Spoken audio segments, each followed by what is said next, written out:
The supplies you'll need for this service are 200 cc's of 5-weight suspension fork oil and the damper cap O-ring for loop and stage servicing.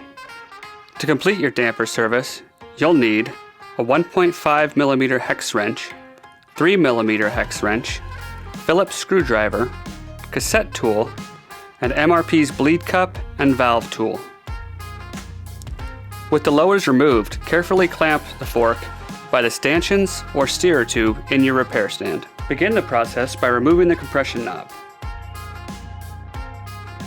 Remove the small O-ring from the compression knob, check for any damage, and replace if necessary.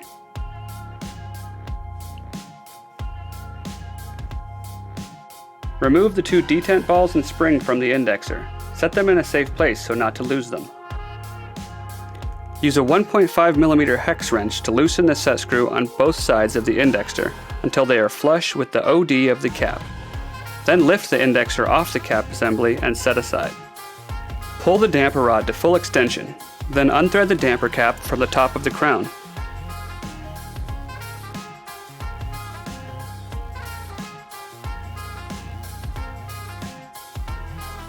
Gently pull the damper cap straight out of the crown and damper tube. Remove the O-ring from the outside of the damper cap. Use a Phillips screwdriver to remove the bleed port screw from the top of the damper cap. Remove the fork and pour the old fork oil into a container for recycling. Cycle the damper rod a few times to be sure that all oil is evacuated. Pull up the large outer O-ring that covers the set screw holes in the bleed cup. Insert the damper cap into the base of the bleed reservoir and snug the set screws. Slide the large outer O-ring back down over the set screw holes. Attach the valve wrench into the compression valve by threading it into the center of the valve with a 4mm hex wrench. Make sure the damper cap valve is in the open position so the blocker is retracted upward and oil can easily flow up through the lower hole and out the side ports of the valve housing. Then insert the 4mm wrench through the perpendicular holes in the tool so the wrench now becomes a handle for the valve wrench. Turn the valve counterclockwise to the open position. Once the valve is in the open position, set the valve assembly aside and the valve tool can be left on the valve. Insert the long end of a 3mm hex key into the end of the damper shaft and tighten down the rebound needle until strong resistance is felt. Screw the rebound screw into the end of the damper shaft 3 or 4 turns. With the fork upper assembly in an upright position, pull the damper shaft down as far as it will go. Pour 5-weight fork oil down the center of the damper tube at the crown. When the oil rises to the level of the large upper ports, pour slowly. If the oil rises above the holes, stop pouring and wait for the level to subside, or lightly shake the fork so that the oil drains through the holes and down into the lower part of the damper. Using a syringe, pull some oil from the center of the damper tube so that the oil level is level with the top of the holes in the damper tube. Push the damper shaft upward until the oil is level with the top of the crown, and then pull it down slowly. Do this several times, occasionally adding a few milliliters of oil at the top to maintain the oil level in the tube. When bubbles stop rising, finish with the damper shaft fully extended. Pour oil into the tube until it is level with the crown.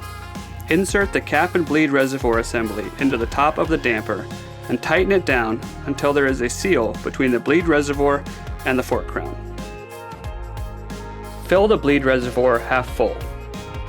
Slowly cycle the damper shaft upward until it tops out, and then pull it down slowly. Cycle the damper shaft this way at least 10 times. Turn the valve wrench clockwise and then counterclockwise while cycling the damper shaft up and down 5 or 6 times. This is to release trapped air in the compression valve.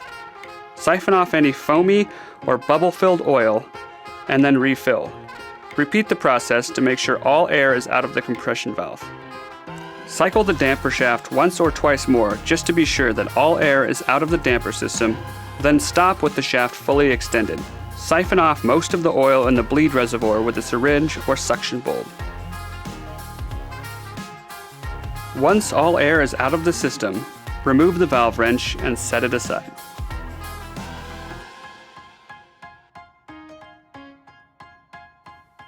Raise the outside O-ring of the bleed reservoir and loosen the set screws with a 1.5mm hex wrench so the reservoir can be removed.